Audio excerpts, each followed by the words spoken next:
I want to talk about bucket list items and one that's easier to cross off your list than you might think.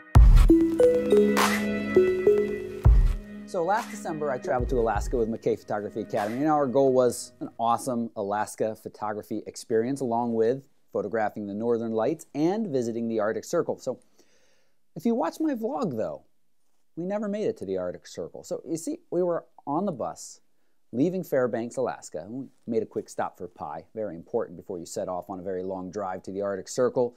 And well, just about the time we were passing the Dalton Highway sign, our driver got an error light on his dashboard. And when it's headed towards 40 degrees below zero, you don't drive a bus full of people hundreds of miles away from civilization. So, tour guide, bus driver, they put their heads together for an alternative destination for us. And by chance, we ended up at Frank and Miriam's property. Now, Frank's this German dude. He's traveled all over the world, including Alaska, and he fell in love with Alaska, especially the Northern Lights, or Aurora Borealis if we want to get technical. Now, most of us would enjoy our travel experience, our vacation, and then go back to our everyday life. Not Frank. Nope. He made a killer stop-motion video and started planning to change his life to make this a reality. Now, I've linked the rest of this video that he created right down below. It is totally worth your time to go watch, and it's inspiring. And somewhere in here, he married the equally awesome Miriam, and I think the joke was he asked her to marry him, and then a few seconds later asked if she would move to Alaska with him. It might have been the other way around, but it is incredibly inspiring. It's one of my favorite things to do about what I do in traveling the world, is to connect with these people that have turned a dream or a passion into their reality. So they live just a short drive outside of Fairbanks. They've got this fantastic piece of property, an awesome little cabin, gigantic windows that you can watch the Aurora through. It's a place to get warm in between standing outside and photographing the Aurora. Now, we all went back there in March and spent more time with Frank and Miriam and Nuka.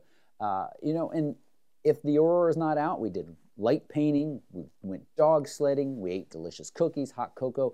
And again, the experience of hanging out with these really nice, really impressive photographers in the frozen Alaska wilderness, that itself is a really neat experience.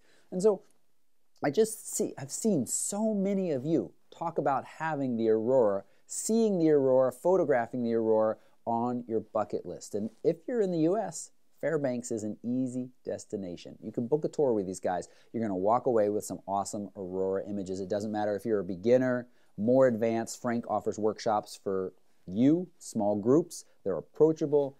And, all right, some of you might not have this on your bucket list. Some of you might have already crossed it off. I've gotten to photograph the Aurora. I can't wait to get back and do it again, so there's always that. But you could visit in the summer, go wildlife photographying, photographying, you know what I mean? There's beautiful scenery and, of course, wildlife. Or maybe Alaska isn't your thing at all, but then I hope you take from this video that you should have a bucket list and really be making plans to check items off that list. You can do it. You can make it a reality. You don't have to make it your dream, turn your dream into your reality like Frank and Miriam did. But I do want you to have a list, and I want you to get out there and start checking those items off that list. I'd love to know what's on the top of your bucket list. Give me the first 2 or 3 things on there. Let's talk about it. And links to find out more about viewing the Aurora with Frank and Miriam are linked right down below, along with the video from the last trip I did to Alaska. And as I said, leave your comments about your bucket list items right down below. Thanks so much for watching. Bye-bye.